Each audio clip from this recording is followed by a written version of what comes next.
In this lesson, we're going to talk about a concept that is really important, and not only for DaVinci Resolve, but for any other kind of software, which are the keyframes. These are points in time in which a property has a certain value. Talking like this, it sounds very complicated, but let me show you an example, and then you see how simple it is. So let me go back to the normal preview here, and we're just seeing the timeline. I'm going to use the shortcut Z to make the preview as big as the window, and I'm going to close the media pool because we don't need it right now. And I'm going to use the zoom as an example to show you how the keyframes work.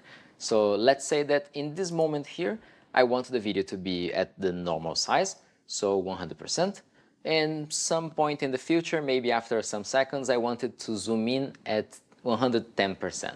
So I don't need to create all of the points in the middle to make it zoom in. All I need to do is create a point in the beginning, so here for example, and to do that I'm just going to come to the inspector, and here in the zoom part I'm going to click in this diamond shape over here. And it tells me that a keyframe has been set for that moment in time.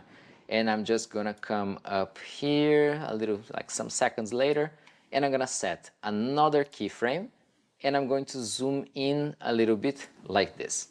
Okay, so now if I actually go back, you're going to see what's happening. Automatically, the software is calculating how much it should zoom in the middle until it gets to that final point. You can do like this to see, or you can use the arrows here beside the keyframe to navigate through different keyframes and see the first and the last points of each one. Now, if you want to see them on the timeline, it's also possible. And you have this keyframe icon just here on the bottom right of each clip. So if I click here, it's going to show this additional bar right below the clip. And if I zoom in a little bit, you're going to be able to see the two keyframes that I created. This is the last one, which is the 12% zoom. And if I come here, you're going to be able to see the first one, which is the normal size. So from here until the end, it's zooming in 12%. And if I want to go back, all I need is go here to the future and set the property back to what it was originally. So here, for example, I want it to be back at 100%. I don't need to create another keyframe by clicking here. All I need to do is to just change the property directly. And to do that, as I told you before, you can just double click here the zoom.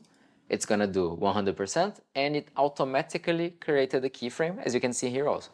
So what it's going to do is it's going to zoom in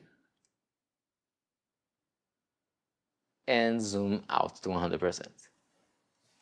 So everything that you see in the inspector that has one of these diamond-shaped icons can be keyframed. And this basically means almost everything in the inspector. So as you can see, you can change the position, rotation, pitch, yaw, and all of these others also, like cropping, composite, the opacity of a clip. And with time, you're going to realize how many things you can do with this technique. But one that you're going to see right in one of the following lessons is how to make text pop into the screen and disappear. So for example, let's just anticipate it and bring in a title box here. I'm just going to grab a text plus, for example. And then the text is just on the screen. It appears and disappears. But if you want to make it a little bit fancier, you could make it start outside. So let's come to settings and put the position totally out here and create a keyframe so it's out of the screen. And then just go to the future a little bit, and let's say that here you want it to be inside already. I'll just double click the position, it's there. And now if I scroll back and see what happens, exactly, it just slides in position. Of course, we can make it look much cooler than it is right now, but we're going to see this in one of the following lessons. But anyways, this is another option that you have by using keyframes. Another way you can change and interact with keyframes is by doing this visually instead of just moving it around here in the inspector. You can come up here to the clip and you can click this other icon, which is going to show you a graphical interpretation of what the keyframes are doing. So basically, if you hover here, you're going to see zoom 100%, up here 1.12, and here back to 1. So instead of changing the value up here, you could simply do it by dragging and dropping this dot down or up to create a different effect. So now, for example, I put it at 168, which means that the zoom is going to be way stronger, and then go back to 100%.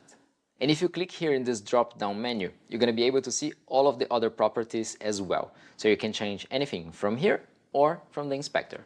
Now a pro tip to make the keyframing look even cooler is not using a linear motion, is using the ease in motion. Let me show you how to do it.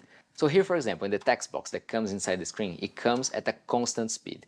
But instead, if I come up here and I choose the last keyframe that we created, meaning the position here, I can right-click the keyframe and I can choose linear or ease in. Ease in means that it's going to come at a higher speed and then slow down, which just gives that extra pro level look. Okay, this is all about keyframing. Play a little bit with the position, zoom, with the linear and also with the ease in option to see which ones you like the most. Check which other properties actually have keyframing enabled so that you have an idea of what you can do in the future. And I'll see you in the next lesson.